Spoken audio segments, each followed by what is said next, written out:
So this is really remarkable research showing that, Rick Perry, Rick Scott, the governors who are aggressively and actively trying to sabotage the president are actually succeeding. And the people in their own states are the ones who are going to die. It's not an exaggeration. Harvard University did an analysis. They found that people without health, because we have so many people without health insurance in the United States, some 40+ thousand people a year die who would not have died if they had had health insurance. And you've got the Koch brothers running, spending money to try and talk college kids into not getting insurance, at least Obamacare insurance. And you've got the Republican Party here, state after state after state, all except 14 states. The Republicans have succeeded in sabotaging Obamacare one way or the other, either doing away with the exchanges, doing away with the Obamacare, with the Medicare expansion, or both. And what that sabotage is going to lead to is that the citizens of Alabama and Louisiana and Florida and Mississippi and Texas and Michigan and Ohio and Indiana and just the list goes on and on and on. The citizens of these, quote, red states are getting screwed. Now, they're not generally talking to citizens in other states, and the media is doing a really bad job of reporting on this. And the Republicans are putting down a bet right now in the 2014 and 2016 elections. And the bet is that if they can make Obamacare not work for enough people, and so far it's about 2/3 of the country that they're making Obamacare not work in, making it hard to sign up, or you're just plain old not eligible for things like, free health insurance. If they can screw that up for enough people, that those people will not blame the Republicans, they will blame Obama. Because after all, it's called Obamacare.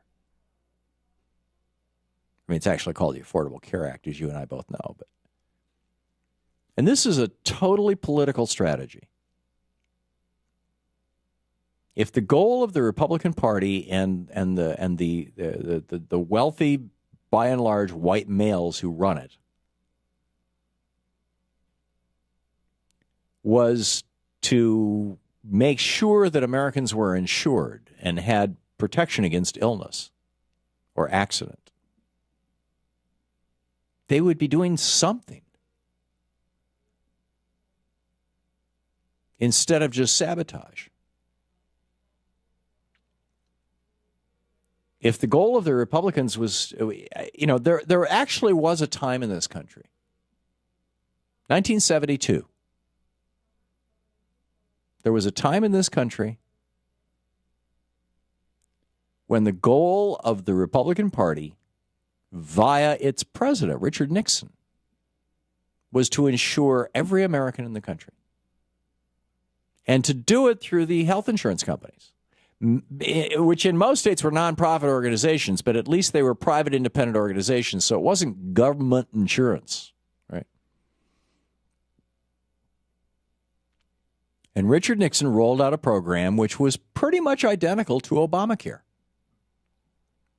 except it would have been even more efficient than Obamacare because now most of those health insurance companies are for-profit rather than not-for-profit, because the states have changed their laws in the 50 years since then. And allowed, it used to be illegal in most states in the United States to run a health insurance company on a for-profit basis.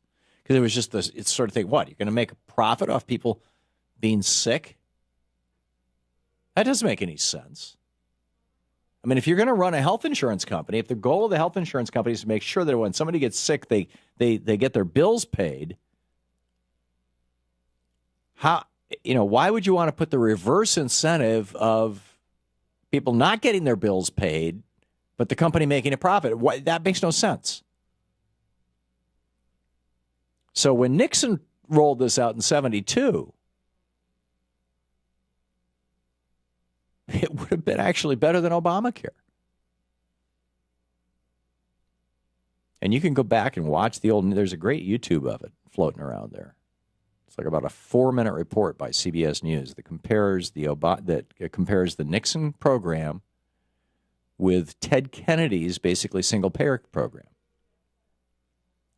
And the guy who fought Nixon and blocked Nixon's program in the Senate, it wasn't the Republicans. Excuse me. It wasn't the right-wingers. It wasn't the billionaires. It was Ted Kennedy. He made, and I think, I don't know Ted Kennedy. I didn't know Ted Kennedy personally, but from everything I've been able to read and learn and talk to people who knew him, this is one of the regrets that he took to his grave, was that Ted Kennedy had made the good the enemy of the perfect, or the perfect the enemy of the good, excuse me. That he had said, Nixon care wasn't good enough, and so he was going to block it in the hopes that something better, universal health care, single-payer universal health care, Medicare for all, could pass. Now, keep in mind, this was before Medicare even existed. Chris Murphy of Medicare didn't come along until the 1960s. Well, actually, yeah, this was after Medicare existed. This was in the decade after Medicare.